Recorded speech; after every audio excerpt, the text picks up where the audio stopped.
नमस्कार दोस्तों, BCR news में आपका स्वागत है। मैं हूं आपका होस्ट एंड दोस्त अजय शास्त्री। जी हां दोस्तों, जैसे कि आप सभी जानते हैं कि मिल्खा सिंह एक ऐसे धावक रहे हैं हमारे भारत के कि उन्होंने पूरे विश्व में भारत का नाम रोशन किया है।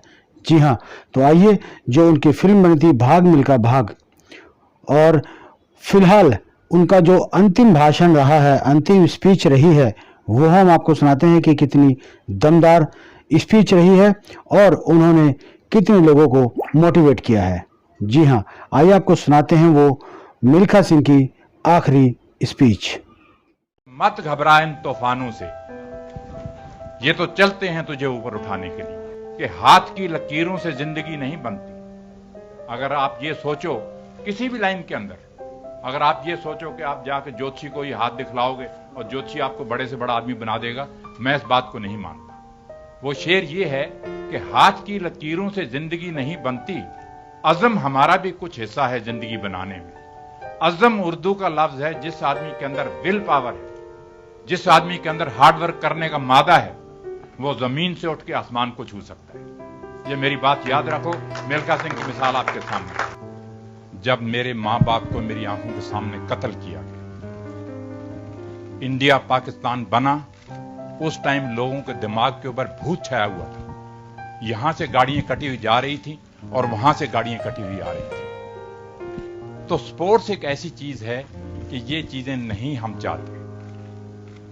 मुझे मालूम है कि जो कुछ पाकिस्तान में हुआ, मगर फिर भी वो दिन मैं नहीं भूलता कि पंडित जी ने मुझे बुलाया, मुझे इनविटेशन आया पाकिस्तान के मिल्खा सिंह जी, आपने वहां पे दौड़ना है लाहौर के अंदर। 1960 की बात मैं आपको बता रहा हूं, मगर मैंने पाकिस्तान जाने से इनकार कर दिया। क्यों इनकार किया? क्योंकि वो जब उस रात का सीन मेरी आंखों के सामने आता था कि किस तरह से मेरे मां बाप की गर्दनें उतारी जा रही हैं, किस तरह से मेरे बहन भाइयों को मारा जा रहा है, तो वो चीज जब सामने आती थी तो दिल दहल जाता था और मैंने कहा कि मैं पाकिस्तान नहीं जाऊंगा। और आप लोगों ने ही पेपर में छापा कि मिल्खा सिंह ने पाकिस्तान जाने से इनकार कर दिया। मगर पंडित जी ने मुझे बुलाया, पंडित जी ने कहा, मिल्खा जी नहीं, हमारा पड़ोसी देश है। स्पोर्ट्स जो है ये प्यार बढ़ाती है, भाईचारा करती है, हमने जाना ही जाना है पाकिस्तान। तो नेक्स्ट डे आप लोगों ने अखबारों में छाप दिया कि मिल्खा सिंह मान गया और पाकिस्तान जाएगा। जब मैं वहां पे गया, मुझे याद है कि वाघा बॉर्डर के ऊपर उन्होंने फूलों से जीप सजाई हुई थी। उस जीप के अंदर मुझे उन्होंने खड़ा किया। दोनों तरफ सड़क के बच्चे और पब्लिक सारी खड़ी थी। करीबन 15-16 किलोमीटर का डिस्टेंस है वाघा बॉर्डर से लाहौर का। और जीप के अंदर मैं खड़ा हूं, तिरंगा झंडा और पाकिस्तान के झंडे इस तरह से लहरा रहे हैं और मिल्खा सिंह के नारे लग रहे हैं। जब मैं वहां पाकिस्तान पहुंचा, होटल के अंदर जाके देखा, एक पेपर पड़ा था, एक अखबार पड़ा था जिसके अंदर लिखा हुआ था मिल्खा सिंह और अब्दुल खालिक की टक्कर, इंडिया और पाकिस्तान की टक्कर। वो जब चीज मैंने पढ़ी, मेरे दिल के अंदर मैंने कहा, यार ये चीजें इनको नहीं छापनी चाहिए। हम यहां किसी और काम के लिए आए हैं और ये चीज इन्होंने छाप दी है यहां। छोड़िए इन बातों को। जब लाहौर स्टेडियम के अंदर दौड़ने के लिए गए, 60,000 आदमी वहां पे बैठा था। 60,000 आदमी जब बैठा था तो वो सिर्फ मिल्खा सिंह और अब्दुल खालिक की दौड़ देखने के लिए आए हुए थे। मेरे से पहले, मिल्खा सिंह से पहले, मैं थोड़ा सा आपको जिक्र करना चाहता हूं कि अब्दुल खालिक जो था वो एशिया के अंदर, वर्ल्ड के अंदर माना हुआ रनर था जो पाकिस्तान ने प्रोड्यूस किया था। जब वो टोक्यो में मेरे से हार गया एशियन गेम्स के अंदर, फोटो फिनिश के अंदर, तो पाकिस्तान ने मुझे वहां बुलाया लाहौर के अंदर कि नहीं, वो गलती से अब्दुल खालिक वहां हार गया है, मगर यहां अब आके उसने यहां लाहौर के अंदर आके दौड़े हमारे आदमी के साथ। तो मुझे याद है कि 200 मीटर के जब स्टार्ट होने लगी रेस, जनरल अयूब वहां पे बैठे हुए हैं, 60,000 आदमी स्टेडियम के अंदर बैठा हुआ है। जब रेस शुरू होने लगी तो ऐसे सन्नाटा छाया हुआ था कि जैसे एक भी आदमी स्टेडियम के अंदर नहीं बैठा हुआ। रेस शुरू होने से पहले 2-3 मौलवी आए वहां से, पौड़ियों से उतरे, नीचे आए आके मैं यहां खड़ा हूं, अब्दुल खालिक यहां खड़ा है, आके कहते हैं खुदा हाफिज, आपको खुदा दुश्मनों से फतेह दे।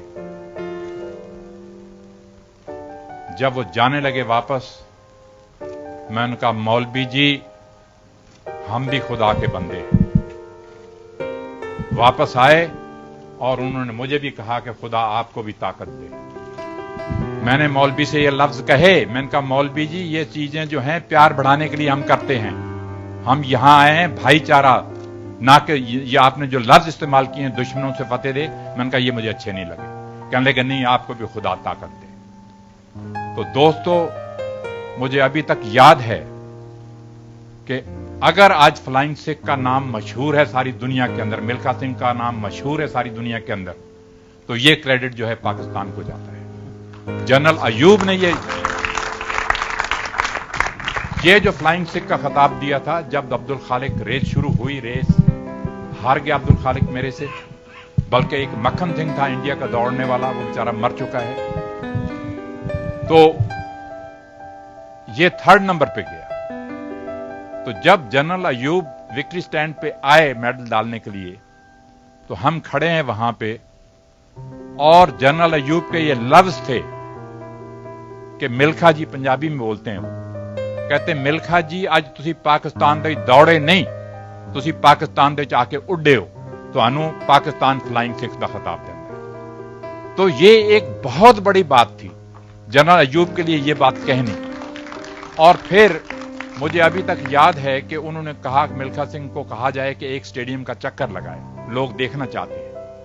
तो जब मैंने स्टेडियम का चक्कर लगाया, ये आप लोगों ने छापा है कि वहां 10,000 औरत बुरके वाली भी बैठी थी, और उन्होंने बुरके उठाए और देखा कि ये सरदार ने कमाल कर दिया यहां पे आके। तो दोस्तों मैं आपसे ये कहना चाह रहा था कि ये जो फिल्म बनाई है इन लोगों ने, मुझे दोबारा जिंदा तो किया ही किया है, मगर मेरी आखिरी ख्वाहिश ये है कि हमारे हिंदुस्तान में से कोई ना कोई ऐसा नौजवान निकलना चाहिए, लड़का या लड़की, जो आगे बढ़े और हमारे देश का तिरंगा झंडा जो है वो ओलंपिक खेलों के अंदर लहराए। मैं थोड़ी सी हिस्ट्री आपको एथलेटिक की बताना चाहता हूं, ये इन्होंने जिक्र किया है। जब से इंडिया आजाद हुआ है, जब से इंडिया आजाद हुआ है, तब से आज तक सिर्फ 5-6 आदमी हैं जो फाइनल तक पहुंचे हैं, मगर हमारे देश के लिए मेडल नहीं ले पाए। मिल्खा सिंह पहले नंबर पे था, गुरबचन सिंह रंधावा इन 1964 ओलंपिक के अंदर दूसरे नंबर पे था, उसके बाद श्री राम सिंह आया, श्री राम सिंह तीसरे नंबर पे था, पीटी उषा आई, वो चौथे नंबर पे थी, 5वें नंबर पे अंजू जॉर्ज लड़की थी।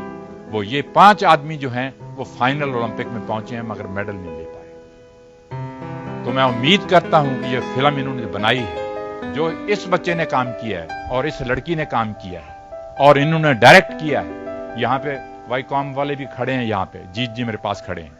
इन लोगों ने जो काम किया है, मैं समझता हूं कि आने वाली जनरेशन को ये फिल्म इंस्पायर करेगी कि मिल्खा सिंह के मुंह से किस तरह से खून निकलता रहा, कितना उसने हार्ड वर्क किया, वो मौत से लड़ा कि मैंने वर्ल्ड रिकॉर्ड तोड़ना है, मैंने देश के लिए मेडल लेना है। सारी दुनिया को यह मालूम था रोम ओलंपिक जाने से पहले कि अगर 400 मीटर में कोई जीतेगा तो इंडिया का मिल्खा सिंह ही जीतेगा और कोई नहीं जीत सकता, क्योंकि उनको भरोसा हो चुका था कि मैंने 80 इंटरनेशनल रेसेस दौड़ी, इन्होंने बताया भी, उसमें से 77 जीती। सारी दुनिया यह कहती थी कि अगर 400 मीटर जीतेगा तो मिल्खा सिंह ही जीतेगा, मगर मेरी बैड लक नहीं, इंडिया की बैड लक थी, मेरे से रेस में गलती हुई, वो मेडल चला गया। तो मैंने आपसे कहा है कि मरते दम तक मेरे में ये रहेगा कि मैं देख के जाऊं कि कोई ना कोई इंडियन जहां से उठना चाहिए।